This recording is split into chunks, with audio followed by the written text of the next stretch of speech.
one of the greatest poems of all time. It is an epic poem, quite truly an epic poem. Like, it is episodic. It has all of the elements of a story. It has the characters. It has flashbacks. It has foresight. It has everything built into this. And the coolest thing ever about this poem is it involves guns and romance and also the Yukon up in Alaska.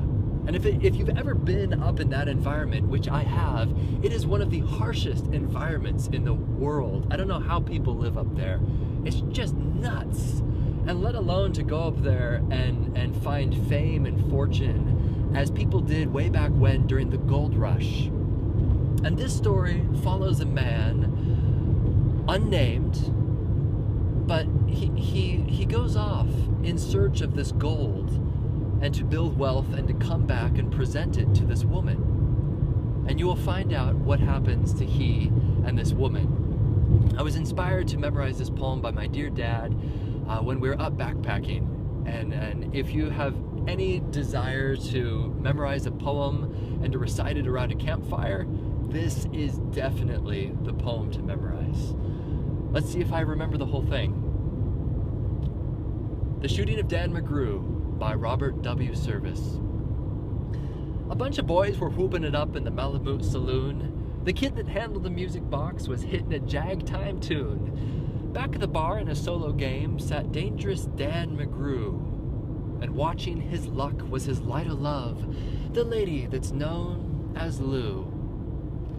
When in from the night, which was 50 below, and into the din and glare, there stumbled a miner, fresh from the creeks, dog dirty and loaded for bear. He looked like a man with a foot in the grave, and with scarcely the strength of a louse, he tilted a poke of dust on the bar, and he called for drinks on the house. There's none could place the stranger's face, though we searched ourselves for a clue, but we drank his health.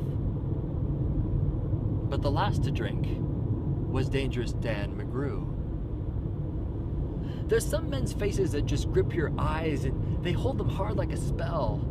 Such was he as he looked to me as a man who had lived in hell, with a face most hair and a dreary stare of a dog whose day is done. As he watered the green stuff in his glass, the drips fell one by one. His eyes went rubbering round the room and he seemed in kind of a daze.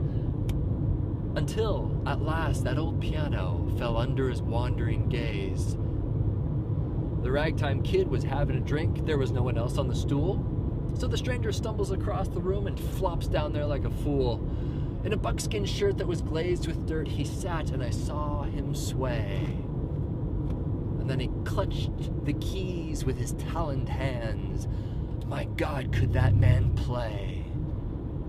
Were you ever out in the great alone when the moon was awful clear, and the icy mountains hemmed you in with a silence you most could hear, with only the sound of a timber wolf as you camped there in the cold, a half-dead thing in a stark dead world, clean mad for the muck called gold? While high overhead, green, yellow, and red, the northern lights swept in bars. Oh, then you've a hunch what the music meant, hunger and night and the stars. But not the hunger of a belly kind that's banished with bacon and beans, but the gnawing hunger of a lonely man for a home and all that it means. With a fireside far from the cares that are, 4 walls and a roof above, but oh so crammed full of cozy joy, and crowned with a woman's love. A woman truer than all the world, as true as heaven is true. And God, how ghastly through her rouge looked the lady that's known as Lou. Then the music almost faded away, and then it burst like a pent-up flood. And it seemed to say, repay, repay, and my eyes were blind with blood. The thought came back of an ancient wrong, and it stung like a frozen lash. The lust awoke, to kill, to kill. And then the music stopped with a crash.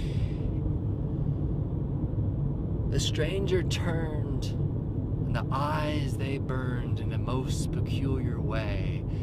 In a buckskin shirt that was glazed with dirt, he I saw him sway. His lips went in a kind of a grin. His voice was calm as he spoke.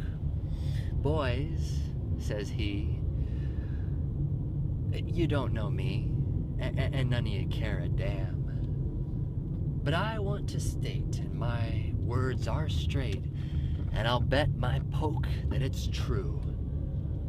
One of you is a hound of hell, and that one is Dan McGrew." And I ducked my head, the lights went out, 2 guns blazed in the dark. A woman screamed, the lights went up, and 2 men lay stiff and stark, pitched on his head and pumped full of lead. Lay dangerous Dan McGrew, while the man from the creeks was clutched to the breast of the lady that's known as Lou. Now, these are the simple facts of the case, and I guess I ought to know. Some say the stranger was crazed with hooch. I ain't denying it so.